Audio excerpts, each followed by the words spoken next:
que es diferente. ¿Qué tiene de especial? Es que ya lo veis, es que es un devorador. En el área tiene esa sensación de dame el balón, aparte de sus calidades técnicas. Pep Guardiola pasó 10 años diciéndonos que el delantero centro puro era historia, que el fútbol moderno no necesitaba a alguien cuya única función fuera meter goles y esperar en el área, que el falso 9 era el futuro, que los sistemas fluidos, los movimientos colectivos, los equipos sin referencia fija, eran la evolución. Y el mundo le creyó. Nadie cuestionaba a Guardiola. Nadie. Entonces, en el verano de 2022, Pep Guardiola fichó a Erling Haaland, el delantero centro más puro del planeta. Y la pregunta que nadie pudo responder en ese momento fue la siguiente. ¿Por qué el entrenador que había matado la figura del 9 la estaba resucitando? Lo que ocurrió después lo estamos viendo ahora mismo en este mundial. Y lo que Guardiola nos advirtió hace 3 años, muy poca gente lo entendió. Haaland lleva 7 goles en 5 partidos en el Mundial 2026, empatado en la cima de la tabla de goleadores con Messi y Mbappé, el mismo jugador que muchos daban por agotado en su última temporada con el City antes del torneo, el mismo jugador que camina el 84% del tiempo durante un partido, y aún así, es el más peligroso sobre el campo. Eso no es una casualidad, eso es una filosofía de juego, la filosofía de Guardiola. Y si quieren entender por qué Haaland es imparable en este Mundial, tienen que entender primero lo que Guardiola le cambió por dentro, porque no le cambió el físico, le cambió la cabeza. Empecemos desde el principio. Guardiola llegó al Manchester City en 2016 con una obsesión clara: construir el equipo más dominante de la historia del fútbol inglés. Y lo hizo sin delantero centro. Años sin 9 fijo. Sergio Agüero, el mejor goleador de la historia del club, jugaba con restricciones claras. El sistema lo pedía así. Guardiola no quería un 9 que se quedara parado en el área esperando un balón que nunca llegaba en el momento justo. Quería movimiento, presión, asociación. Los goles tenían que venir de todos lados. De los extremos, del mediocampo, de los laterales que llegaban al segundo palo. En el Barcelona había encontrado a Messi, el falso 9 más perfecto que ha dado el fútbol. En el City, construyó algo diferente pero con la misma idea base. Ningún equipo debería depender de un solo hombre para marcar. Y entonces, de repente, cambió de idea. No fue una decisión impulsiva. Varios medios especializados, entre ellos The Athletic, recogieron que Guardiola llevaba meses analizando a Haaland antes de anunciar el fichaje. Lo que vio en esos análisis no fue a un delantero centro clásico. Lo que vio fue a un jugador con una capacidad de aceleración desde parado que no había visto en nadie antes. Un jugador que podía estar 10 minutos sin tocar un balón y convertir en el siguiente contacto con el pie. Eso no encaja con el 9 tradicional que espera el servicio. Eso encaja con algo mucho más sofisticado. Guardiola vio en Haaland la pieza que faltaba para llevar su sistema a otro nivel. No para simplificarlo, para perfeccionarlo. Para demostrar que incluso su teoría sobre el falso 9 tenía una excepción, y que esa excepción valía cada euro que iban a pagar por él. Cuando Haaland llegó al City, el trabajo que hicieron juntos en los primeros meses es probablemente el secreto mejor guardado del fútbol moderno.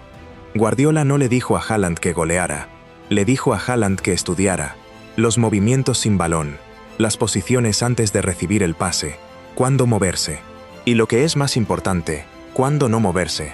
Fuentes cercanas al club, recogidas por medios como Goal y The Telegraph, describieron sesiones en las que Guardiola le mostraba a Haaland repeticiones de sus propios partidos, pero no de sus goles.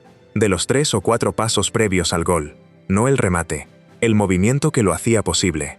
Guardiola le estaba enseñando a leer el partido desde una posición que ningún entrenador anterior se había tomado el tiempo de explicarle. Y el resultado llegó inmediatamente. 36 goles en su primera temporada en la Premier League, el récord histórico de la competición, que llevaba décadas sin caer. Una Premier League, una FA Cup, una Champions League, el triplete. Y el mundo pensó que era simplemente la lógica de poner al mejor goleador del mundo en el mejor equipo del mundo. Como si fuera una ecuación sencilla. Nadie le dio suficiente crédito a lo que había cambiado en su interior durante esos meses de trabajo con Guardiola. Si llevan un tiempo siguiendo este canal y todavía no se han suscrito, este es el momento. Aquí analizamos estas historias que están detrás del fútbol que vemos cada semana. Lo que los medios no tienen tiempo de contar. Suscríbanse y activen la campanita para no perderse los próximos vídeos. Ahora bien, hay un capítulo de la relación entre Haaland y Guardiola que casi nadie está contando, y es el más importante para entender lo que está pasando en este mundial.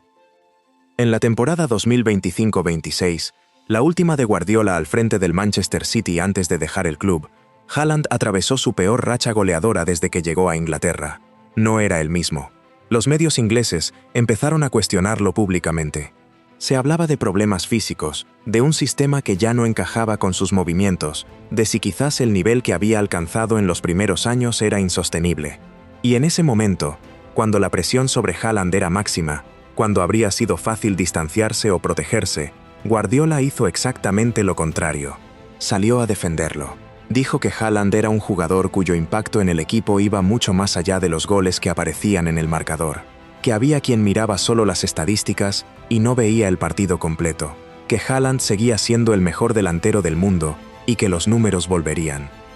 Nadie más lo estaba diciendo en ese momento, solo Guardiola. Y cuando Guardiola dejó el City en mayo de 2026, la despedida que Haaland le dedicó dice más sobre lo que había ocurrido entre ellos que cualquier título ganado juntos. Haaland escribió: un entrenador que nunca dejó de enseñar. Hiciste que la grandeza se sintiera normal. El honor de mi vida trabajar contigo. No habló de Champions Leagues, no habló de récords de goles, habló de aprendizaje. Eso no es lo que dice un jugador sobre un entrenador que simplemente lo puso en el campo a hacer lo que sabe hacer. Eso es lo que dice alguien que siente que lo formaron como futbolista desde dentro. Y ahora llegamos al Mundial. Porque aquí es donde todo se conecta. Noruega llevaba décadas sin clasificarse para un mundial. Haaland lo había dicho en su debut internacional en 2019. Su gran objetivo no era ganar el Balón de Oro, era llevar a Noruega a un mundial. Y cuando llegó el torneo, en su primer partido en la fase de grupos, ocurrió algo que desconcertó a analistas de todo el mundo. Haaland caminaba. Literalmente caminaba el 84% del tiempo que pasaba sobre el campo sin balón. Las cámaras lo buscaban y lo encontraban caminando, con los brazos caídos, aparentemente desconectado del partido, y la gente preguntaba: ¿está lesionado? ¿Está cansado? ¿Ha bajado de nivel? La respuesta es Guardiola. Guardiola le enseñó que la energía es un recurso limitado que hay que gestionar como si fuera dinero en el banco, que el movimiento constante es para jugadores que necesitan buscar el balón porque sin él no tienen influencia en el partido, que los mejores delanteros del mundo no buscan el balón. Esperan el momento exacto y luego explotan con todo. Haaland no camina porque esté cansado. Haaland camina porque sabe exactamente lo que viene después. Porque Guardiola lleva 3 años enseñándole que la paciencia es una forma de violencia táctica. Lo que viene después de esa caminata son 7 goles en 5 partidos. Y entonces llegó Brasil. Noruega se enfrentaba al 5 veces campeón del mundo en los octavos de final. El partido que ningún analista serio daba a Noruega. No con la historia que tiene Brasil en los mundiales, no con Vinicius en el 11. El partido llegó al descanso en 0-0. Haaland había caminado, había esperado, había cedido el protagonismo al colectivo durante 78 minutos. Y en el minuto 79 ocurrió lo que Guardiola lleva años describiendo como el momento perfecto del delantero. El sprint desde parado, la lectura milimétrica del pase entre líneas, el gol. 1-0 Noruega. Y en el minuto 90, cuando Brasil buscaba el empate con todo lo que le quedaba, Haaland volvió a aparecer en el lugar exacto. 2-0. Noruega eliminó a Brasil. La selección más laureada de la historia del Mundial quedó fuera de los cuartos de final. Y el hombre que lo decidió había pasado la mayor parte del partido caminando. El marcador final fue 2-1.